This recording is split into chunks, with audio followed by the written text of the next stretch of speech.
प्यारे विद्यार्थियों, आप सभी का हार्दिक अभिनंदन है, स्वागत है। आज हम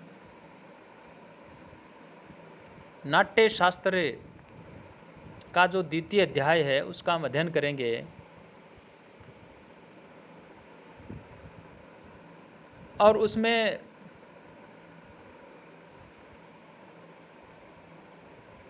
अब जो नाट्य गृह जो है उसकी स्थापना के विषय में प्रसंग चल रहा था कि क्या क्या जो है वो करना चाहिए। खीर का भोग लगाएं, सबसे पहले ब्राह्मण उनको संतुष्ट करें। तो ये जो प्रसंग हमारा चल रहा था, इसी प्रसंग को अब आगे बढ़ाते हुए ब्राह्मण स्तंभ उसकी स्थापना हो जाती है। उसके बाद में क्षत्रिय जो स्तंभ है उसकी स्थापना का यहाँ जिक्र आएगा। और उसके बाद में कौन कौन से जो स्तंभ है उनकी स्थापना करें। इन स्तंभों की स्थापना के संदर्भ में जो है प्रायः इन पद्यों के अंदर जो है ये सब वर्णन आ रहा है यहाँ पे, और उसी का जो है हम आज अध्ययन करेंगे। नाट्यशास्त्र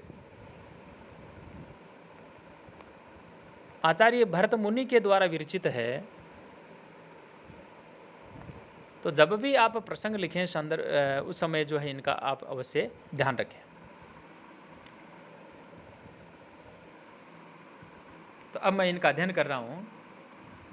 ततस्य क्षत्रिये स्तंभे वस्त्रमाल्यानुलेपनम सर्वरक्तं प्रदातव्यं द्विजेभ्यस्य गुडोदनं वैश्यस्य स्तंभे विधिः कार्यो दिग्भागे पश्चिमोत्तरे सर्वपीतं प्रदातव्यं द्विजेभ्यश्च धृतोदनं शूद्रस्तंभे विधिः कार्यं सम्यक् पूर्वोत्तराश्रये नीलप्रायं प्रयत्नेन कृशरा च द्विजासनम।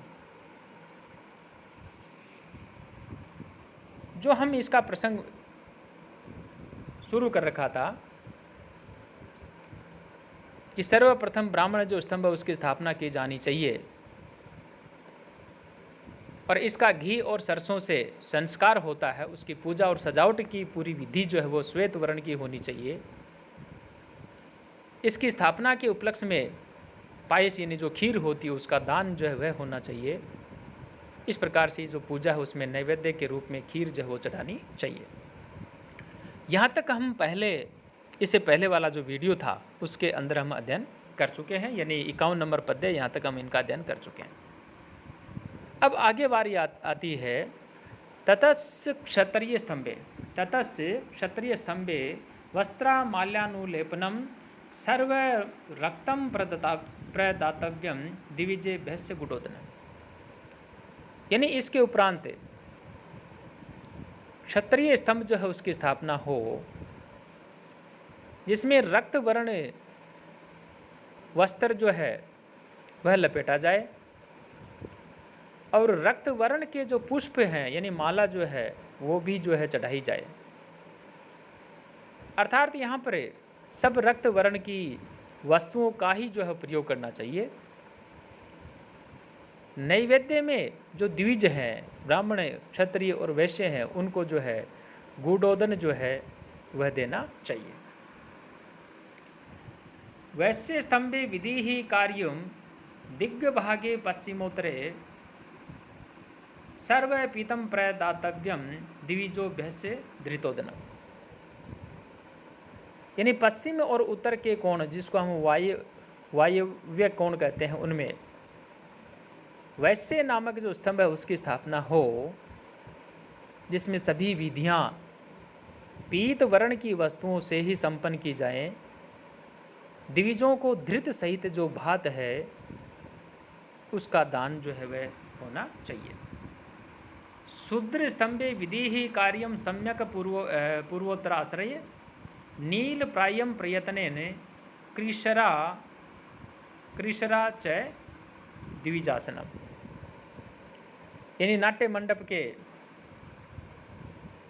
पूर्वोत्तर, जिसको हम ईशान कोण कहते हैं, उस भाग में शूद्र जो स्तंभ है उसका आरोपण होना चाहिए, जिसकी सभी विधियां नीले रंग की सामग्रियों से जो है वो उत्पन्न की जाएं, तथा इसकी स्थापना के उपलक्ष्य में जो है ब्राह्मणों को जो है खिचड़ी जो है वो खिलाई जानी चाहिए।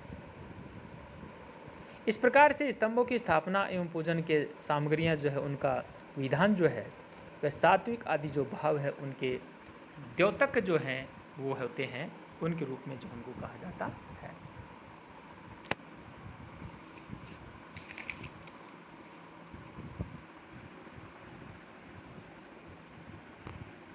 आगे पूर्वोक्त ब्राह्मणे स्तंभे, पूर्वोक्त ब्राह्मणे स्तंभे शुक्ल माल्यानुलेपने निक्षिपेत कनकम मूल्य कर्णाभरणम संसर्यत। यानी जो हमारा प्रसंग चल रहा है उस प्रसंग के अनुसार यहाँ पे जो हम बात कर रहे हैं, तो ब्राह्मण जो स्तंभ है उसका जो वर्ण है वह श्वेत हो, यानी तमाम जो वस्तुएं हैं वो श्वेत वर्णों से युक्त हो,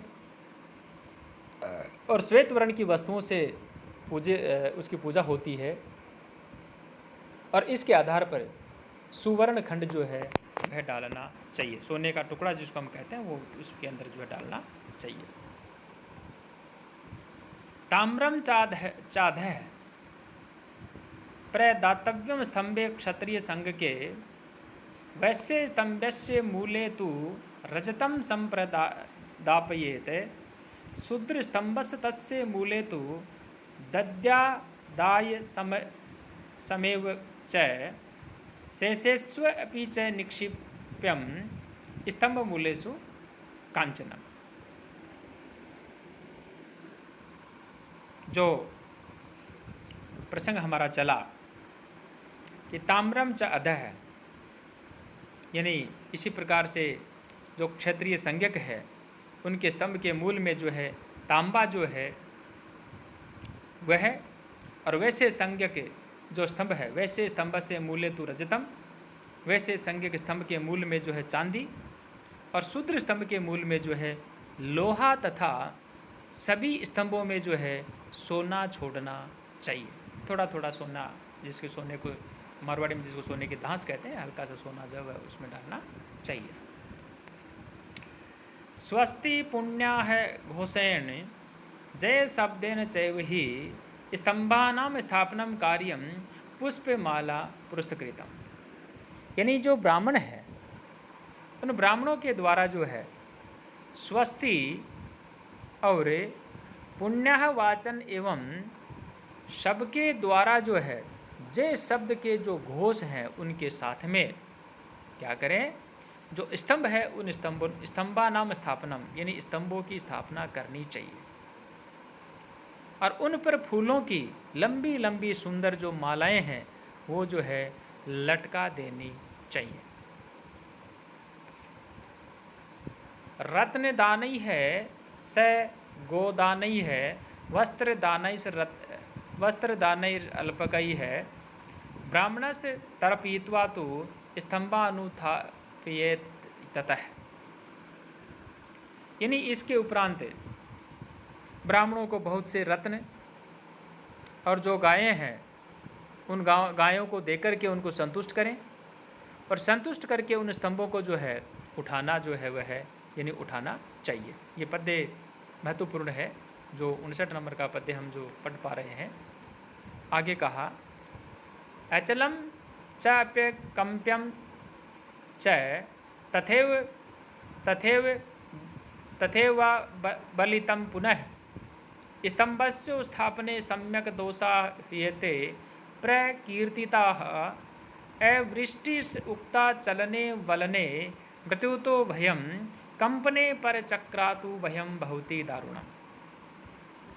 अचलम च अप्यकम्पम च तथैव वा वलितं पुनः स्तंभस्य उत्थापने सम्यक दोषा हेते प्रकीर्तिता।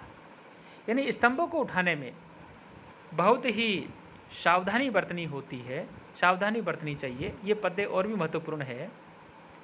और वे धकेल कर जो है उनको न ले जाएं, इस प्रकार से उठा करके ले जाने में भी उनको जो है हिलाया डुलाया न जाए, तथा ले जाते समय भी सावधानी बरतें। और ले जाते समय भी इस बात के लिए हमेशा सचेत रहना चाहिए कि कहीं कंकण के सम्मान हाथों में ही वे कहीं धुस न या घूम न जाएं। यानी खड़ा किया जाने वाला जो खंबा सीधा अडिग खड़ा हो, इस प्रकार से वह कहीं इधर उधर, या एक शब्द आता है प्रॉपर, लपलपाता हुआ, यानी वह लपलपाता न हो, हिलता डुलता न हो, और टेढ़ा मेढ़ा भी जो हो न हो। खंभों के उठाने में, खड़ा करने में ये दोष कहे गए हैं। इस प्रकार से यहाँ पर ये बात गई। अचलम अकंपम, कंपन नहीं होना चाहिए। तथेवा वलिम पुनः स्तंभ से उत्थापने सम्यक दोषा हीयते प्रकीर्तिता। यदि ऐसा हो जाता है तो ये इनमें बहुत बड़े दोष जो होते हैं वो कहे गए हैं, या दोष जो है वो माने गए हैं। अवृष्टिर उक्ता चलने वलने मृत्यु तो भयम कंपने पर चक्रातु भयम भवती दारुणम। यानी उत्थापन क्रिया में यदि स्तंभन चलायमान होता है, यदि डगमगाया जाता है, तो अवृष्टि यानी सूखा पड़ने की संभावना होती है। और यदि वह कंकण की तरह घूम जाए, अर्थात मुड़ जाए, टेढ़ा मेढ़ा हो जाए, तो मृत्यु का जो है वह भय होता है। तथा कंपन होने पर जो है, लपलपाने से शत्रु मंडल जो है उसके दारुण भय जो होता है, आक्रमण का जो भय होता है आता है। इसलिए हमेशा सावधानी बरतें, और ये जो दोष हैं इन दोषों को ध्यान में रखते हुए ही जो इनके जो स्तंभ है उनको जो है उठाया जाना चाहिए, और जो कार्य जो है उसका जो है प्रारंभ करना चाहिए। प्यारे विद्यार्थियों, आप सभी का बहुत बहुत आभार, धन्यवाद। जय तु भारतम, जय तु संस्कृतम।